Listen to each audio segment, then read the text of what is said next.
ক্ষুদ্র জনতার কাফেলা বাংলাদেশ মুসলিম লীগ আয়োজিত রাষ্ট্রের বিভিন্ন সেক্টরে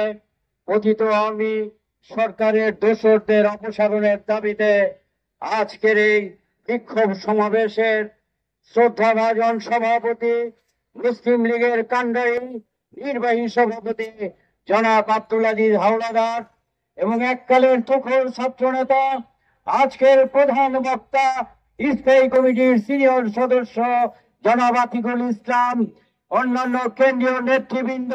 স্থায়ী কমিটির অপর সদস্য এবং আমার উপস্থিত সাংবাদিক ভাই ও বোনেরা এবং সুধীজন, আসসালামু আলাইকুম। আমি আমার বক্তব্যের প্রথমে 1757 থেকে 1857 থেকে 1947 এবং 1947 থেকে 1971 সালের মহান মুক্তিযুদ্ধ, 1990-এর গণ অভ্যুত্থান এবং 2024 সালের জুলাই আগস্টের ছাত্র